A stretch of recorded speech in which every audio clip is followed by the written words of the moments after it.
Shalom, salam sejahtera bagi kita semua. Hari ini kita diberkati untuk merenungkan firman Tuhan dari Roma 8 ayat 1 sampai 17. Dengan tema, semua orang yang dipimpin oleh Roh Allah adalah anak Allah. Beginilah firman Tuhan di Roma 8 ayat 1 sampai 17. Demikianlah sekarang tidak ada penghukuman bagi mereka yang ada di dalam Kristus Yesus. Roh yang memberi hidup telah memerdekakan kamu dalam Kristus dari hukum dosa dan hukum maut. Sebab apa yang tidak mungkin dilakukan hukum Taurat karena tak berdaya oleh daging, telah dilakukan oleh Allah. Dengan jalan mengutus anaknya sendiri dalam daging, yang serupa dengan daging yang dikuasai dosa karena dosa, ia telah menjatuhkan hukuman atas dosa di dalam daging, supaya tuntutan hukum Taurat digenapi di dalam kita, yang tidak hidup menurut daging tetapi menurut roh. Sebab mereka yang hidup menurut daging memikirkan hal-hal yang dari daging. Mereka yang hidup menurut roh memikirkan hal-hal yang dari roh, karena keinginan daging adalah maut, tetapi keinginan roh adalah hidup dan damai sejahtera. Sebab keinginan daging adalah perseteruan terhadap Allah, karena ia tidak takluk kepada hukum Allah. Hal ini memang tidak mungkin baginya. Mereka yang hidup dalam daging tidak mungkin berkenan kepada Allah. Tetapi kamu tidak hidup dalam daging melainkan dalam roh, jika memang roh Allah diam di dalam kamu. Tetapi jika orang tidak memiliki roh Kristus, ia bukan milik Kristus. Tetapi jika Kristus ada di dalam kamu, maka tubuh memang mati karena dosa, tetapi roh adalah kehidupan oleh karena kebenaran. Dan jika roh Dia yang telah membangkitkan Yesus dari antara orang mati diam di dalam kamu, maka Ia yang telah membangkitkan Kristus Yesus dari antara orang mati akan menghidupkan juga tubuhmu yang fana itu oleh Roh-Nya yang diam di dalam kamu. Jadi, saudara-saudara, kita adalah orang berhutang, tetapi bukan kepada daging, supaya hidup menurut daging. Sebab, jika kamu hidup menurut daging, kamu akan mati. Tetapi jika oleh roh kamu mematikan perbuatan-perbuatan tubuhmu, kamu akan hidup. Semua orang yang dipimpin roh Allah adalah anak Allah. Sebab kamu tidak menerima roh perbudakan yang membuat kamu menjadi takut lagi, tetapi kamu telah menerima roh yang menjadikan kamu anak Allah. Oleh roh itu kita berseru, "Ya Abba, ya Bapa." Roh itu bersaksi bersama-sama dengan roh kita bahwa kita adalah anak-anak Allah. Dan jika kita adalah anak, maka kita juga adalah ahli waris, maksudnya orang-orang yang berhak menerima janji-janji Allah, yang akan menerimanya bersama-sama dengan Kristus, yaitu jika kita menderita bersama-sama dengan Dia, supaya kita juga dipermuliakan bersama-sama dengan Dia.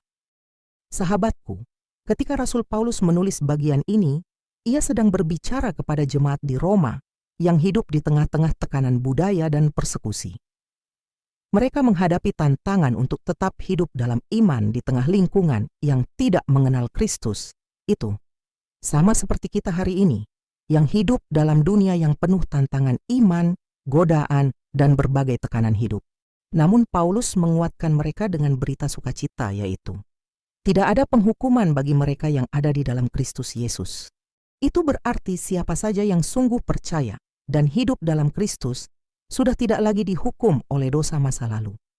Mereka bebas. Mereka tidak diikat oleh rasa bersalah atau takut akan murka Allah. Sebab di dalam Kristus, kita hidup dalam hukum yang baru, yaitu hukum roh yang memberi hidup, bukan hukum dosa yang mematikan.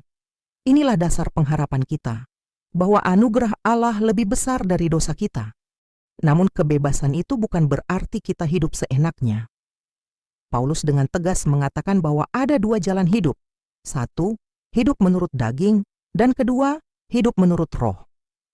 Hidup menurut daging artinya membiarkan keinginan manusia lama yang egois dan berdosa menguasai kita, baik dendam, iri hati, kemarahan, kesombongan, hawa nafsu. Tapi hidup menurut roh berarti menyerahkan hidup kita dipimpin oleh Roh Kudus, sehingga kita memancarkan kasih, pengampunan, damai, dan kesabaran. Di tengah masyarakat Minahasa, kita tahu betapa pentingnya keluarga dan silsilah.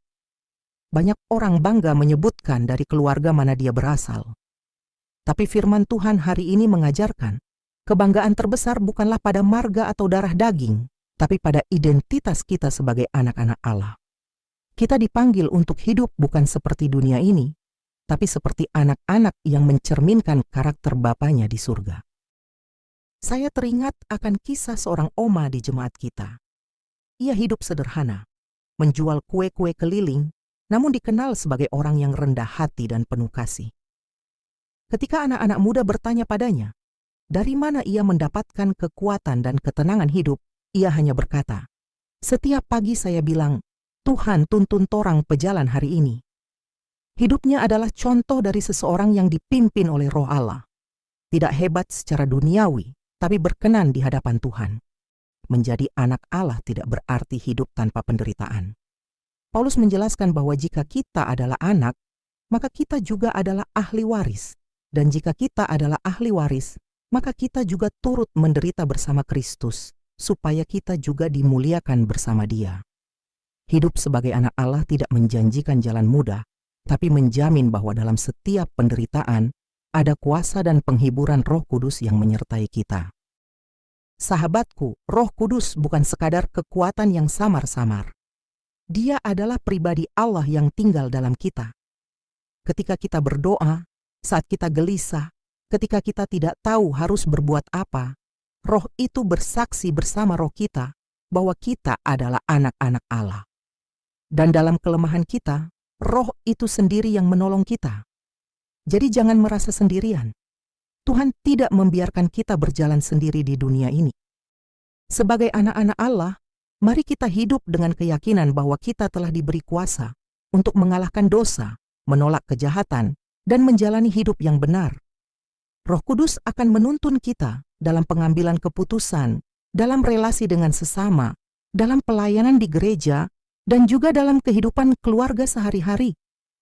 Biarkan Roh itu membentuk kita menjadi serupa dengan Kristus, sedikit demi sedikit, setiap hari.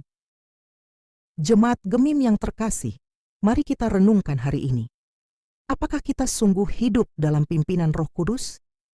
Apakah kita mengambil waktu setiap hari untuk mendengar suaranya melalui firman, doa, dan persekutuan?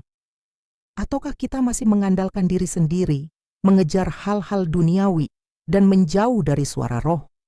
Dunia mungkin tidak melihat perbedaan secara kasat mata, tapi Tuhan tahu siapa yang benar-benar menjadi anak-anak-Nya.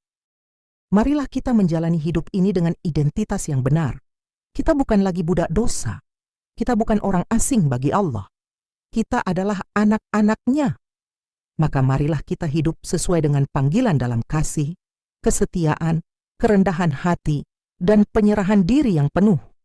Sebab hanya mereka yang dipimpin oleh Roh Allah, merekalah yang sungguh-sungguh menjadi anak-anak Allah. Dan itu adalah kehormatan yang lebih besar dari apapun yang dunia bisa berikan. Amin.